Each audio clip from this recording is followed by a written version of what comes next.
Dear students of BCom Part 2,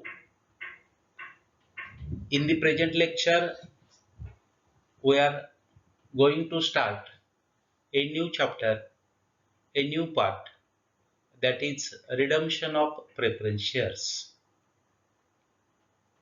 In earlier lectures, we learned redemption of debentures, but now we are focusing on redemption of preference shares.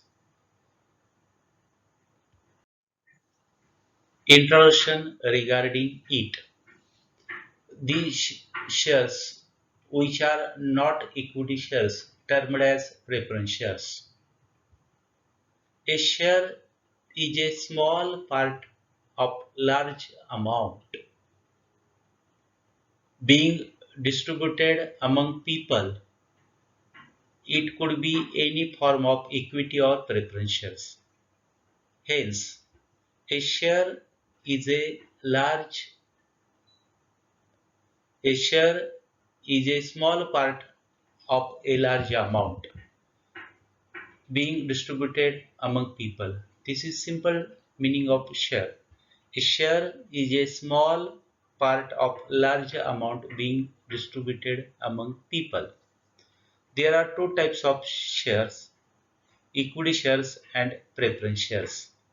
The shares which enjoy the preferential right over ordinary shares are called as preference shares. A preference shareholder is given the preference in the payment of dividend as well as repayment of capital. Two priorities are mentioned here.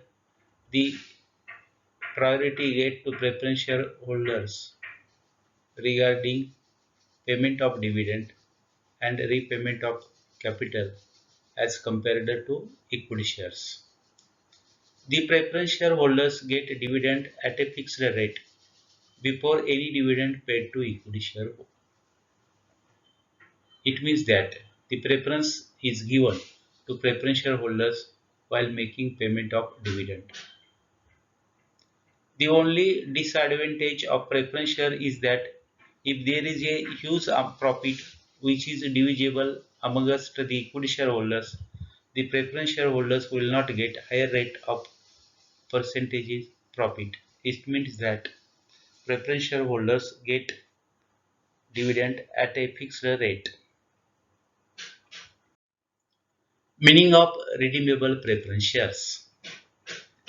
Issue of equity shares, issue of preference shares, we discussed regarding these in first chapter. Now we are concerned with redeemable preference shares. Generally, a company is not allowed to redeem its share capital during its lifetime without the court sanction and following a special procedure. However, the Companies Act 2013, a company is empowered to issue redeemable preference shares on which share capital is refunded. As per the Companies Act 2013, a company is given power to issue redeemable preference shares and the capital on which can be refunded after a specific period. Redemption is the process of repaying an obligation at prescribed amounts and timings.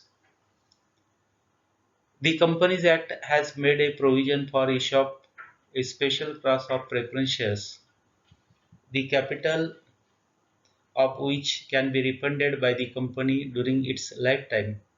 These shares are called as redeemable preference shares. The capital on the shares, especially preference shares, redeemable within the or during the life of company, that is termed as redeemable preference shares. The preference shares on which share capital is repayable within a stipulated period of time is termed as redeemable preference shares. Redemption of preference shares means returning the preference share capital to the preference shareholders either at a fixed date or after a certain time period during the life of the company, provided company must compiled certain conditions. If the company has fulfilled conditions mentioned in the Companies Act 2013, then such a type of company can issue redeemable preference shares in the open market. Under Section 55 of the Companies Act 2013, a company empowered, provided it is permitted by its articles to issue preference shares which are redeemable option of the company. The terms of redemption with the earliest date of redemption and the amount of redeemable preference shares must be stated or disclosed in the balance sheet. Capital of such shares is refundable according to the terms of issue of these shares.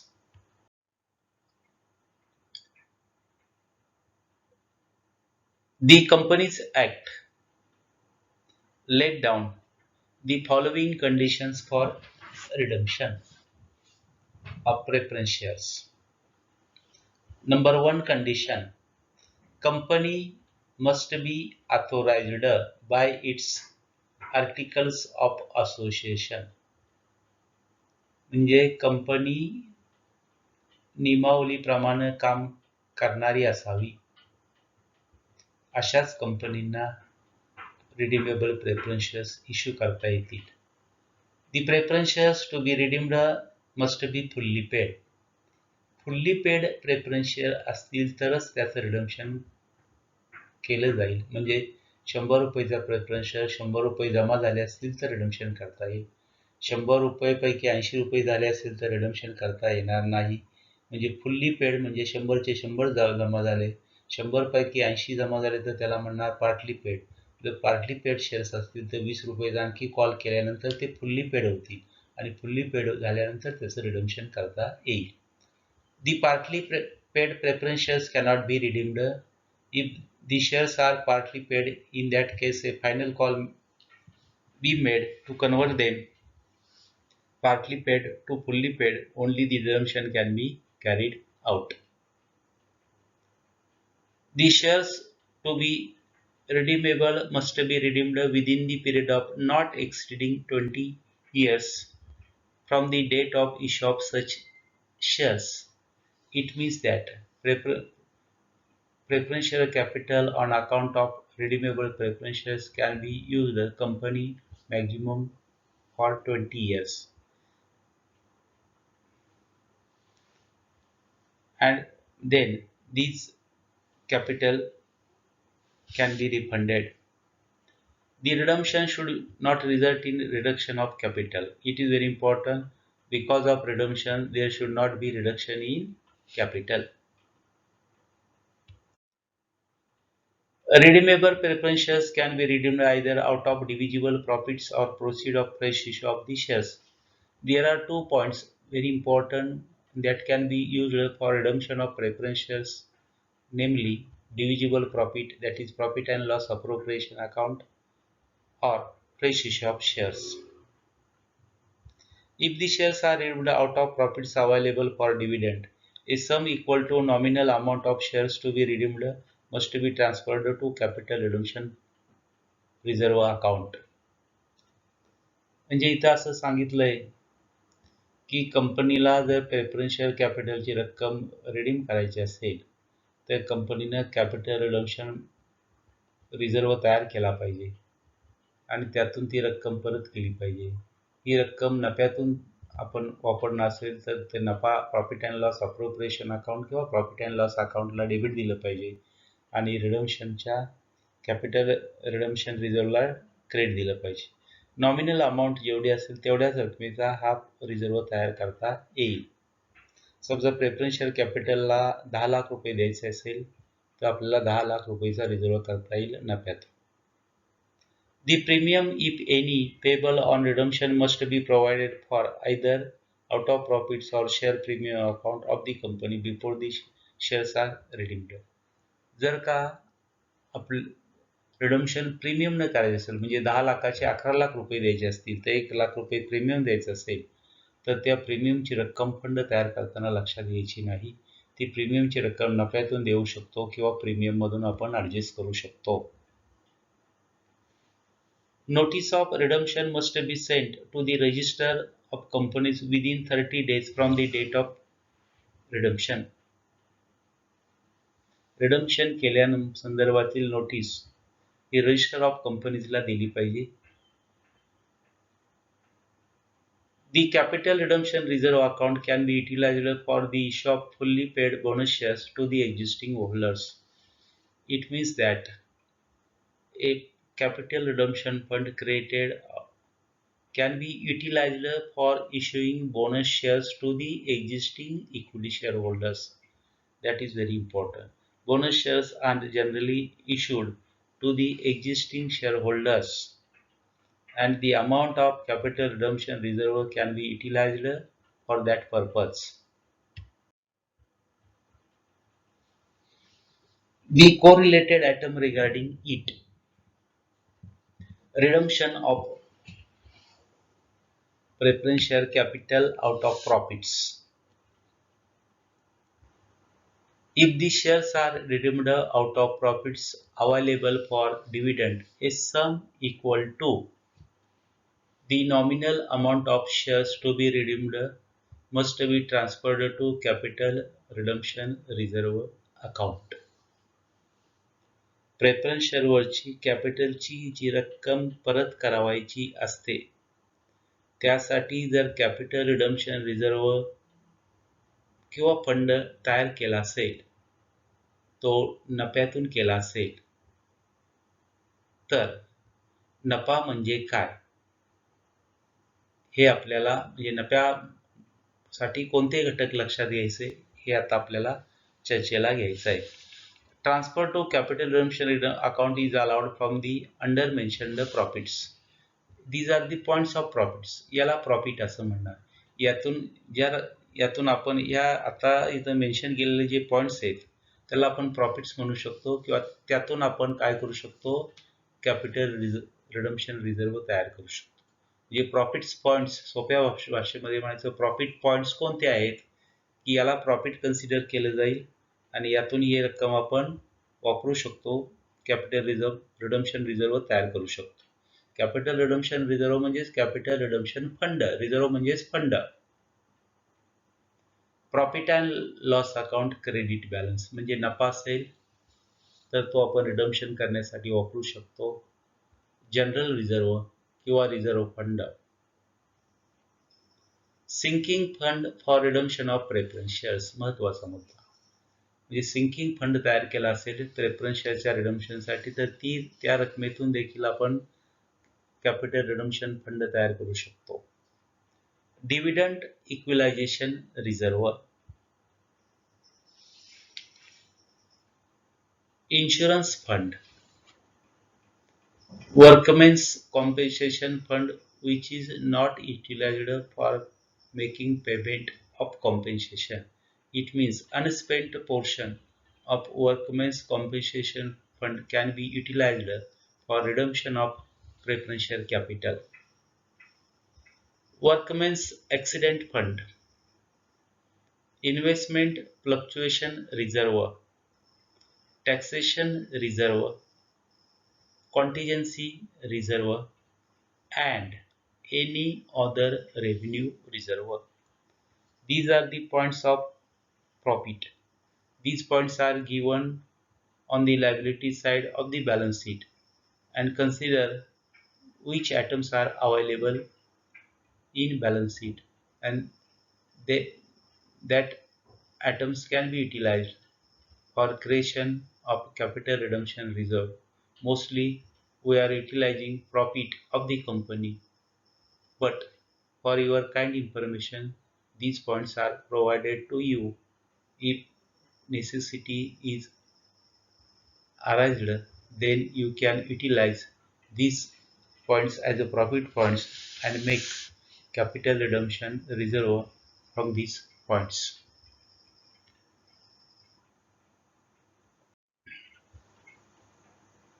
Reverse side of the coin. जी आता नाण्याची दुसरी बाजू, transfer to capital redemption reserve account is not allowed from under mentioned profits. पुढे दिलेल्या जे items आहे यातून आपल्याला capital redemption fund तयार करता येणार नाही. याच्यापूर्वी म्हणजे आता आपण जे डिस्कस केले पॉइंट त्याच्यातून आपण कॅपिटल रिडम्पशन फंड तयार करू शकतो. समजा प्रॉफिट मधून तयार केला तर profit and loss account debit to capital redemption fund. General reserve मधून केला तर general reserve account debit to capital redemption fund. पण आता जे इथं पॉइंट आपण सांगणार आहे 7 आता या पेजला, त्यातून आपल्याला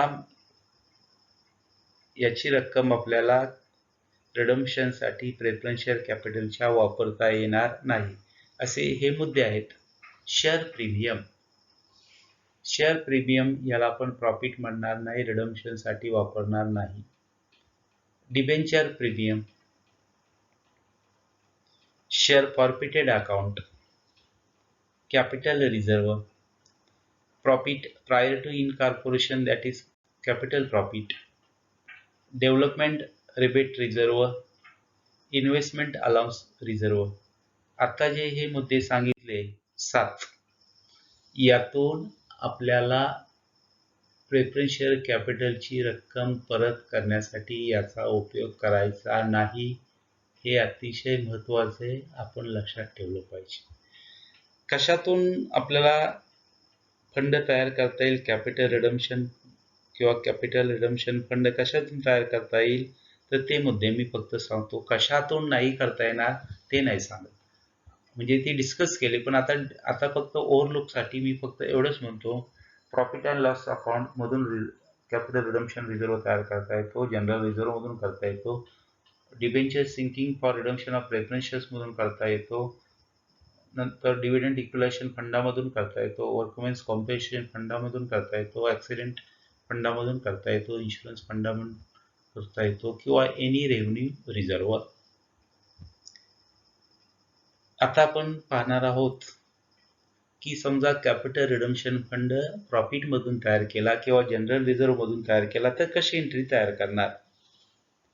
if the redemption is made by utilising profits amount equal to the face value of shares to be redeemed out of profit must be transferred to capital redemption reserve CRR by passing the following journal entry. समजा आपल्याला preference share कॅपिटलची रक्कम 10 लाख रुपये परत करायची आणि balance शीटला समजूया आपण की प्रॉफिट म्हणजे प्रॉफिट दिलाय 8 लाख आणि रिझर्व्ह दिलाय 4 लाख, म्हणजे प्रॉफिट 8 लाख, रिझर्व्ह 4 लाख म्हणजे झाले 12 लाख. पण आपल्याला फंड किती रकमेचा करायचा आहे 10 लाखाचा, म्हणजे प्रॉफिट आपण सगळा वापरणार, रिझर्व्ह फक्त 50% वापरणार, म्हणजे 4 लाख आहेत तेवढे लागत नाहीत, 10 लाख पाहिजेत, म्हणजे 8 लाख वरती प्रॉफिटचे आहेत म्हणजे कमी पडतात 2 लाख, 2 लाख वापरणार. म्हणजे एंट्री अशी होणार, ज्याच्यातून फंड तयार करणार त्याला debit profit and loss account debit 8 lakh, general reserve account debit 2 lakh, to capital redemption reserve 10 lakh. हे उदाहरण दिलं मी. समजा 10 लाख रुपयाचा फंड करायचे, नफा 12 लाख आहे, तर एकच एंट्री होईल, एकच पॉइंट लक्षात घेऊ, profit and loss account debit 10 lakh to capital redemption 10 lakh. Being capital redemption reserve is created out of profit, हे प्रॉफिट मधून फंड तयार केला. प्रॉफिट पॉइंट कोणते ते आपण आता डिस्कस केले, त्यातले कोणते पण प्रॉफिटची पॉइंट आपण वापरू शकतो, पण पहिल्यांदा वापरायचा जनरली नफा. नफा सफिशियंट असेल तर दुसरं काही लिहिण्याची वापरण्याची गरज नाही, पण नफा कमी असेल आणि प्रेफरन्स शेअर कॅपिटलची रक्कम द्यायची असेल तर ज्यादा द्यायची असेल तर दुसरा प्रॉफिटचा आयटम जो उपलब्ध असेल तो आपण वापरू शकतो, त्याला डेबिट देऊ शकतो, जेवढा वापरला तेवढ्या रकमेने देऊ शकतो. The capital redemption fund is to be utilized only for issue of fully paid bonus shares. आता जो कॅपिटल रिडम्शन फंड तयार झाला तो आपण बोनस शेअर्स देण्यासाठी वापरू शकतो. बोनस शेअर्स कोणाला दिले जातात? एक्झिस्टिंग म्हणजे पूर्वीच्या इक्विटी शेअर होल्डर्सला दिले जातात. If it is to be used for any other purpose court sanction is necessary. जर कॅपिटल रिडम्शन फंड हा बोनस शेअर्ससाठी वापरला नाही, दुसऱ्या कुठल्या कारणासाठी वापरला तर त्याला कोर्टाची मंजुरी घेणं आवश्यक आहे, अन्यथा तो वापरता येणार नाही दुसऱ्या कामासाठी, मात्र बोनस शेअर्स देण्यासाठी वापरता येईल. The transfer of capital redemption reserve is made to avoid reduction of capital. की कॅपिटलचं रिडक्शन टाळण्यासाठी हा पर्याय आपण स्वीकारलेला आहे.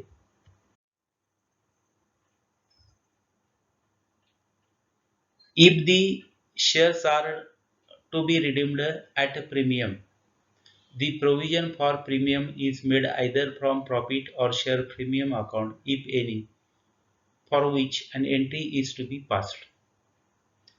आता आपल्याला इथे एक नवीन मुद्दा चर्चेला घ्यायचा आहे. कोणता मुद्दा?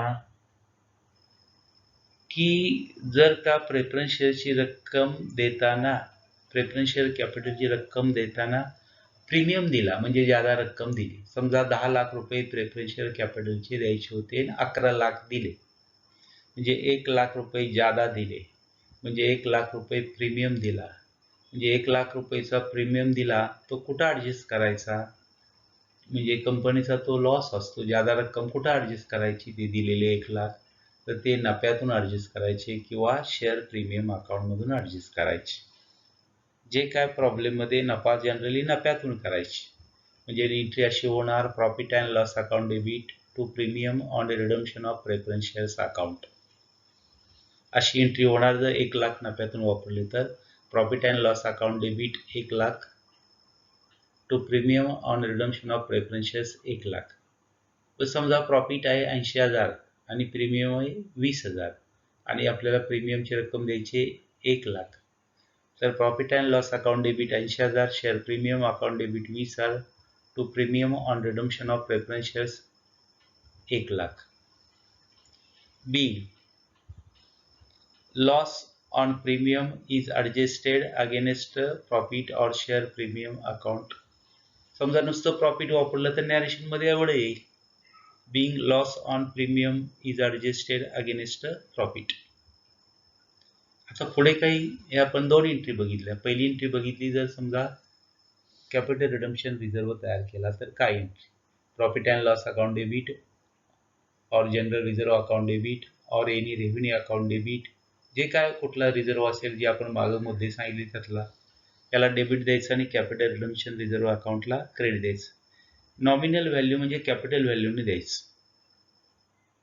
इथं प्रीमियम डिस्काउंट लक्षात घ्यायचा नाही.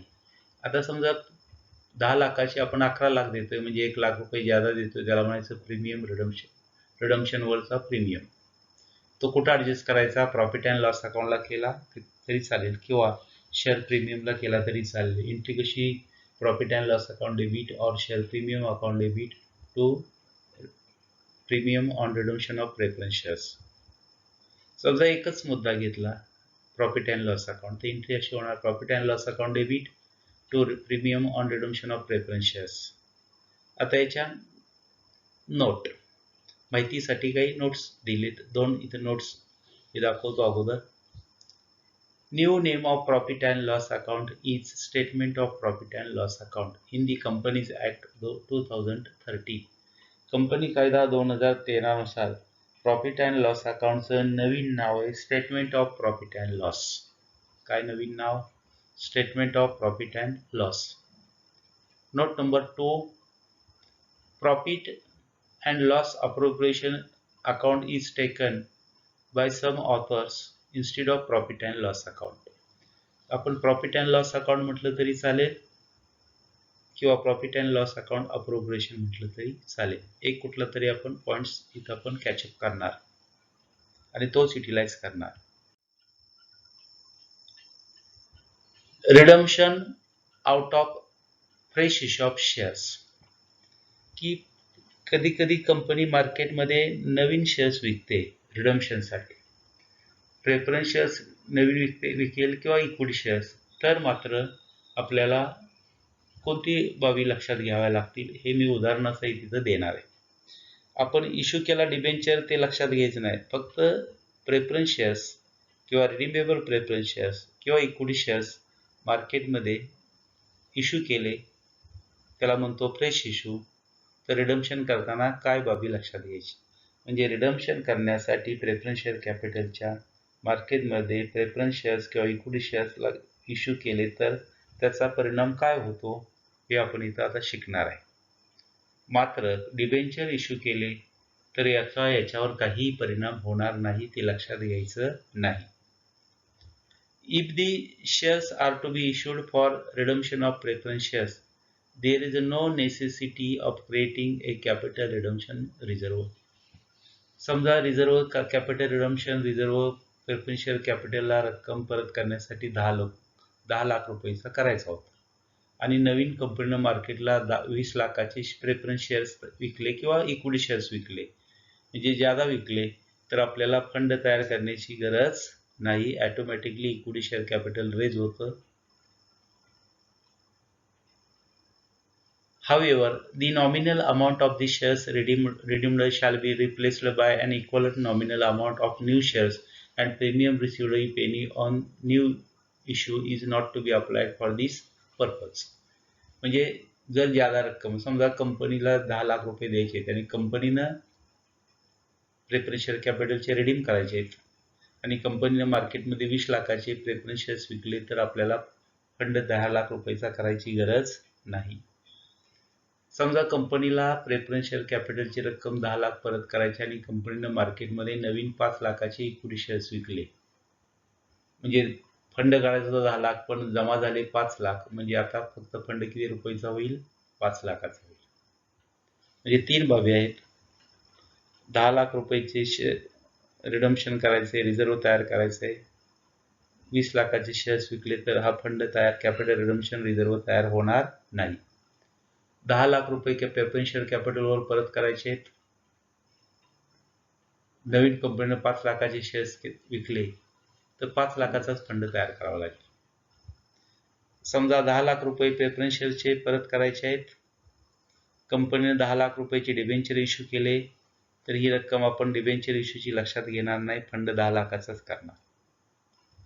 फंड 10 लाख रुपयेचा करायचा आहे, कंपनीनं कोणताही नवीन इश्यू केलेला नाही, शेअर्स नाही, इक्विटी शेअर्स नाही, प्रेफरन्स शेअर, मग मात्र फंड 10 लाख रुपयेचाच करावा लागेल, नफ्यातून करावा लागेल किंवा जनरल रिझर्व्हमधून करावा लागेल. एक एक्झाम्पल दिलेले पहा. Suppose redeemable preference share capital is ₹15 lakh, 15 lakh रुपये परत करायचे, and for that purpose the company issued 1,50,000 fresh equity shares of ₹10 each at a premium of ₹2. आणि कंपनीनं समजा 1.5 लाख इक्विटी शेअर्स 10 रुपयाचा एक शेअर्स 12 रुपयाला विकला, म्हणजे 15 लाखाचं कॅपिटल आहे आणि 3 लाखाचा प्रीमियम आहे. In this case, there is no necessity of creating capital redemption reserve because the amount of redeemable preference share capital is 15 lakh रुपये द्यायचे होते अँड इश्यूड शेअरची पण व्हॅल्यू कॅपिटल किती आहे, 15 लाख, त्यामुळे फंड तयार करायची गरज नाही. Amount of premium is not to be applied for this purpose, आणि आता इथं प्रीमियमची रक्कम 1.5 लाख शेअर्सवर 2 रुपये प्रमाणे 3 लाख मिळाले, हे सुद्धा इथं वापरण्याची गरज नाही. नेक्स्ट नवीन part, capitalisation of capital redemption reserve और use of capital reserve. Capital redemption फंडाचा उपयोग आपण करणार आहे कशासाठी, बोनस शेअर्ससाठी. मग काय, त्याच्यावर नोट पण येऊ शकते, short notes. Use of capital redemption reserve. The capital redemption reserve म्हणजेच fund is to be used for issuing fully paid bonus shares to the existing shareholders. म्हणजे पूर्वीच्या शेअर होल्डर्सला आपण हा साठी उपयोगात आणू शकतो. This in turn means that the capital redemption fund is converted into share capital. म्हणजे याचे रूपांतर शेअर कॅपिटलला करायचं. Hence, conversion of capital redemption reserve into share capital is termed as capitalization of reserve. For that purpose, following journal entries are passed. समजा capital redemption fund किंवा capital redemption reserve याचा उपयोग आपण bonus shares देण्यासाठी करणार असू तर काय एंट्रीज आहेत?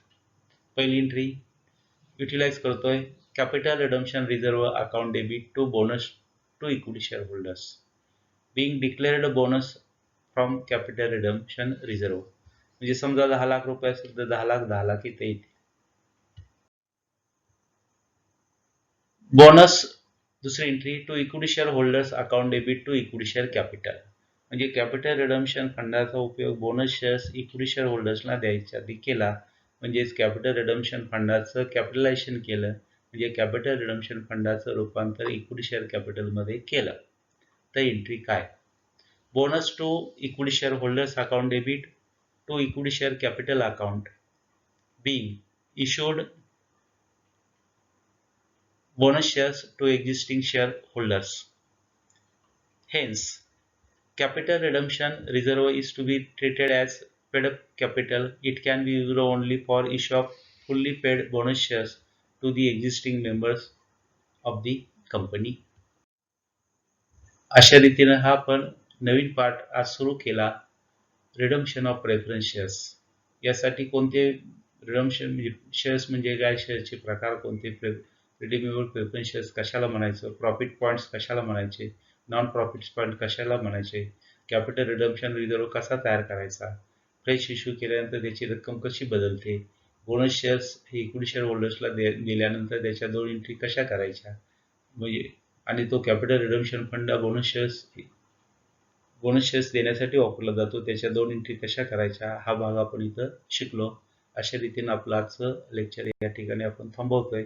Thank you very much.